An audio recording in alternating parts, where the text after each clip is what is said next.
tell you right now, this candle is not going to be enough for today. Not going to be enough to fix the vibes.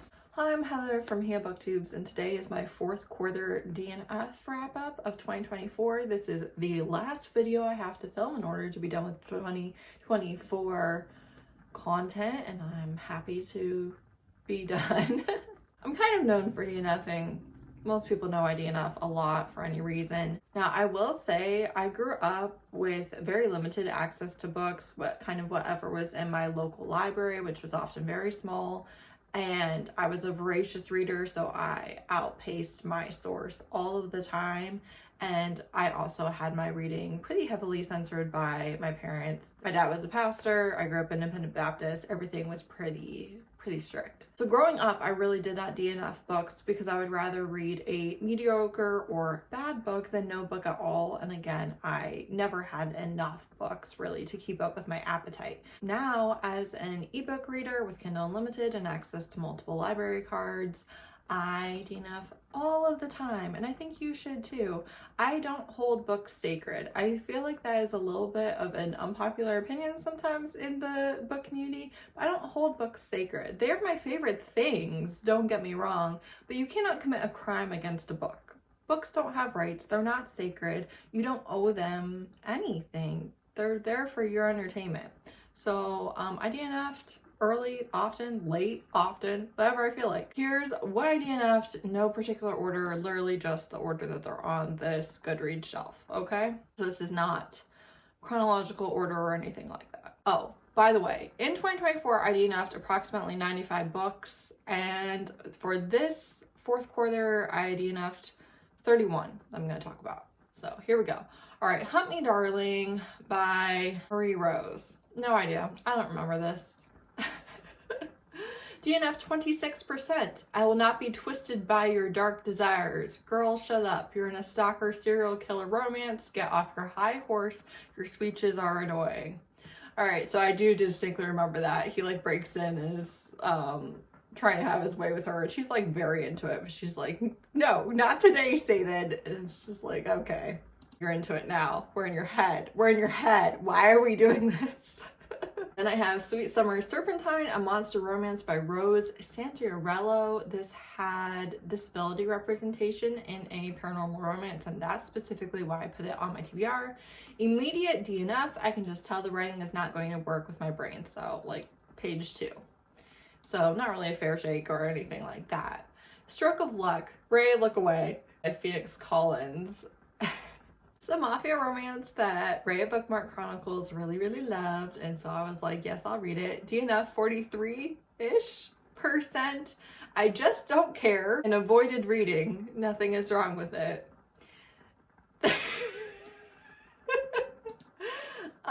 Yeah, I like didn't read it for 2 days because I didn't want to pick it back up, and then I was like, all right, you're done.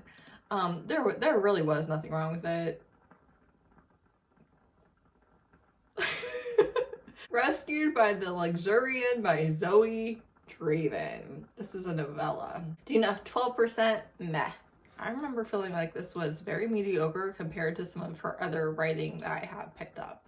It's an alien romance. I don't know. He rescues her, one would assume. The Orc Prince, which is The Queen and the Orc Prince #1 by Kua Hudson. This is a trilogy, I believe. I DNF'd this at 27%. It's fine. She is married to a king who is very abusive, and I skimmed all of the abusive relationship at the beginning of the book. She runs away, is rescued by this orc who is also in exile, and it's going to be the orc king in the future, yada yada. But I don't know. They just really weren't working for me. It felt mediocre at best. Exterminatrix by Bryn Weaver. This is a monster romance. It's 53 pages and I DNF'd at 16%. I am not looking for another 3-star read, is what I said.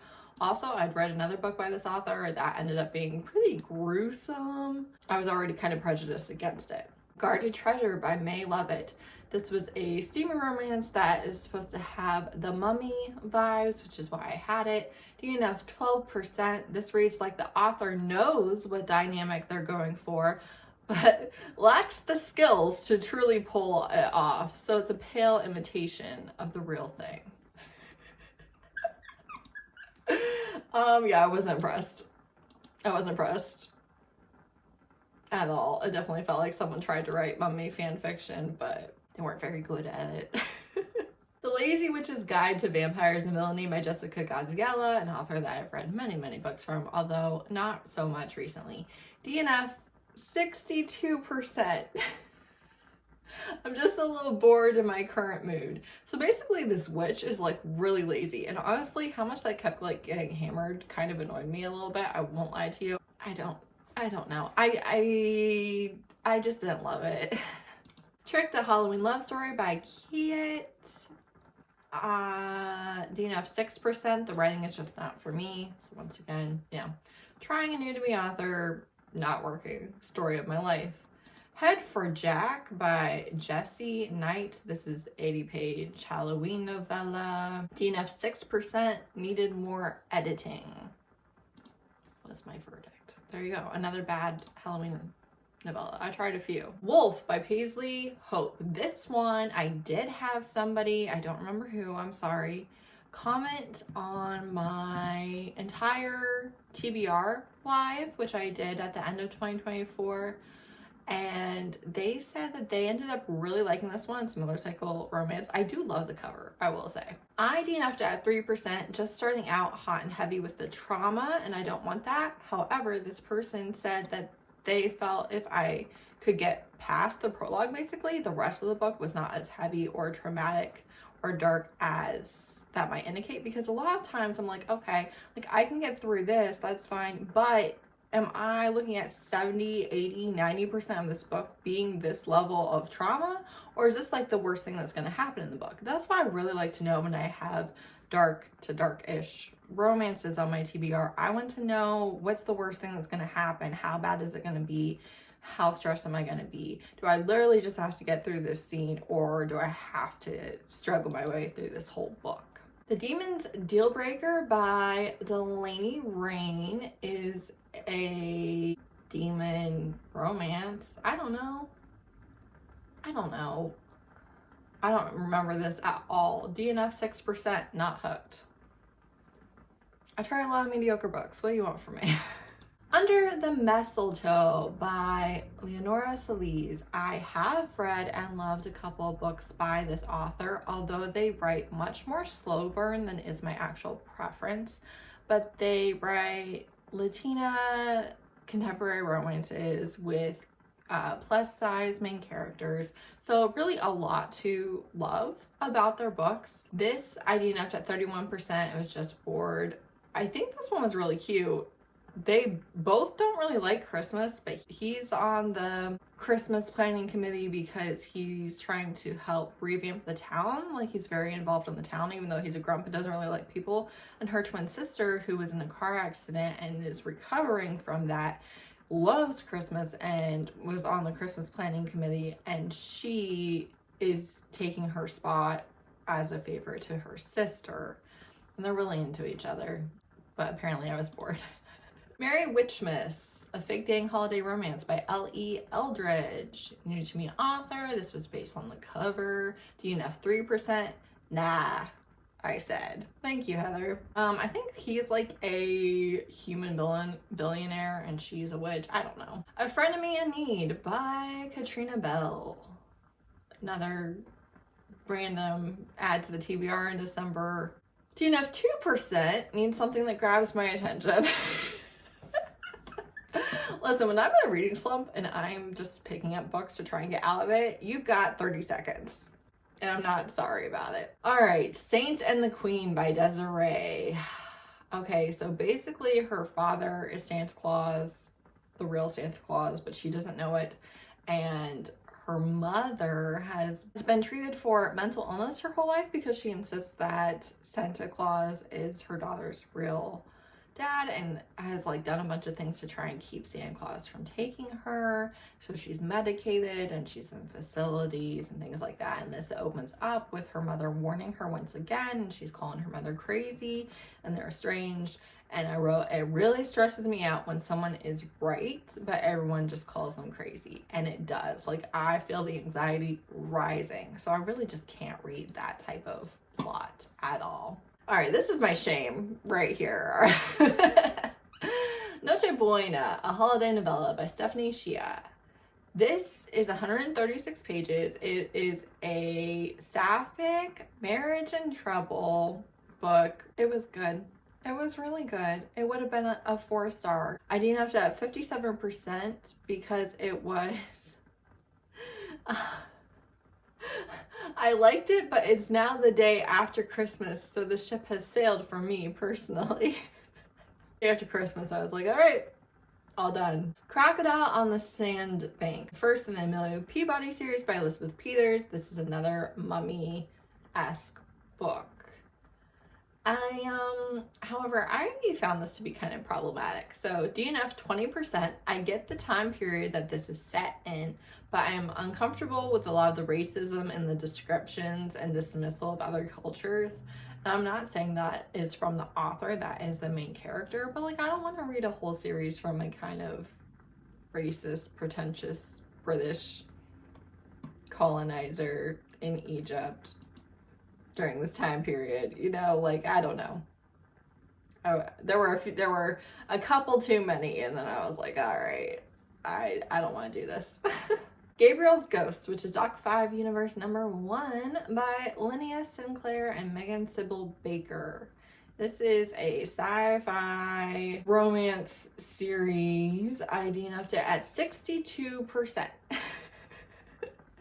Prison planet trope that I love was there for about a page. He's only on the prison planet to rescue her. They have a long history together, so kind of a second chance romance. Again, not my thing. He has mind powers and won't communicate with her to save anyone's life. Mostly enjoyed it. Some things bothered me. At this point, I'm bored. There you go. How long was this book? I read 62% of 447 pages.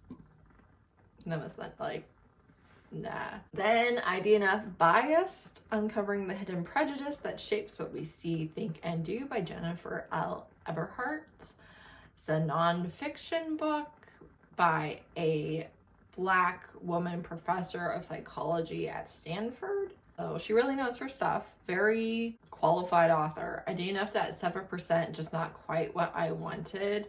The introduction, honestly, it was like a lot of stuff I already knew, which is fine, but I was only kind of going to read it for a vlog because it was on my oldest TBR. I simply didn't care enough. I'm not a huge nonfiction reader these days. I used to be a lot more so. I'm not so much at this current moment in time. Beast in the Cage by Tammy Walsh. This is a prison planet alien romance. DNF 4%? No. Well, that was helpful. I probably really didn't like something about the writing. Bad Vampire Cat McKenzie number 1 by Lauren Dawes. DNF 7%, nothing wrong with it, but I don't think I care about a supernatural investigator human cop who hates paranormals, and there's not romance in this first book. And that is that. Only Bad Options, Galactic Bonds number 1 by Jennifer Estep. This is 427 pages, and I read 51%, and then I DNF'd it. I'm a little bored. I also feel like a lot more should be obvious for the main character than what she has figured out at this point. I also don't like that the dictator has such control of the hero against his will. That really stresses me out. Both of them feel like they're a bit out of their depth, and that's never enjoyable for me. I like my main characters to be the ones with the power and the knowledge. I don't like them swimming in waters that are too deep for them. That's just my preference all the time, every day. Blood Moon by Jillian Graves. This is a vampire witch novella.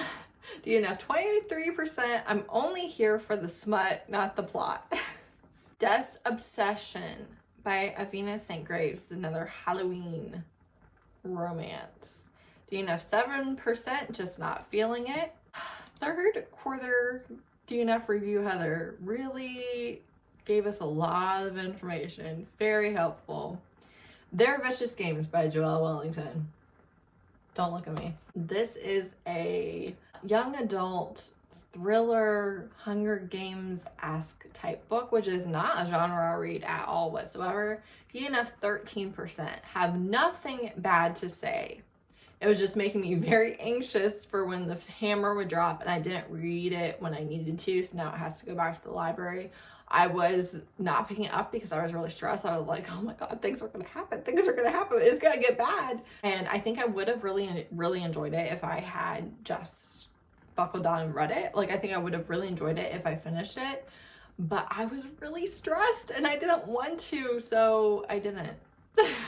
Dead Devil's Night by Marie Rose. This is another Halloween romance. DNF 4%. Too much trauma straight out the gate. I don't know what that trauma was, but I didn't like it. Outlaw AJ Wild. Alien romance. DNF 5%. Too tense. There's these other aliens that are in charge of her town, and then she has like an illegal child and she's being caught and she's standing. It's gonna be bad. It's gonna be bad, and I'm stressed. Wolf Steps in Blood by Tamara Jarry. This is a sapphic paranormal romance, but I DNF'd it at 3%. Not for me. The writing in this bugged me. It did not work with my brain at all. Never Fall for a Dragon by Lola Glass. I DNF'd this one at 16%. Not into the reasons they can't be together, or the laws about secrecy, or the group of dragons he's led for years having it out for him. So basically they're fade mates, no one can know, blah blah blah, whatever. They're like snowed in together, but they like cannot consummate being mates because he's literally going to prison for doing something good, but whatever, he broke the paranormal laws. He's going to prison, and if she's his mate, she has to go with him. So they're like burning with lust for each other. They are literally going to die if they don't have sex. But they're trying to hold out anyways, so she doesn't have to go to prison. It's a mess. Empire Flame and Thorns by Marion Blackwood. Flame and Thorns #1. This is the start to a dragon shifter fae series by them. I've read a couple series by them. I've said many times that it's not good, but I like it. However, this one, she has like a very neglectful, emotionally abusive family, and also the dragons have like a dictatorship going on with the fae, so she doesn't have any rights. Her home life's not good. Everything's bad, and that's too much for me. I want something to be going right. I want you to have a little bit of power. I DNF'd at 12%, and I didn't say anything about it. There you go. Those are the 31 books that I DNF'd in the third and final quarter of 2024. And we can put this chapter behind us. Obviously, some of the DNFs were pretty late in the game. Most were early. I have no regrets. Thanks so much for watching. Bye.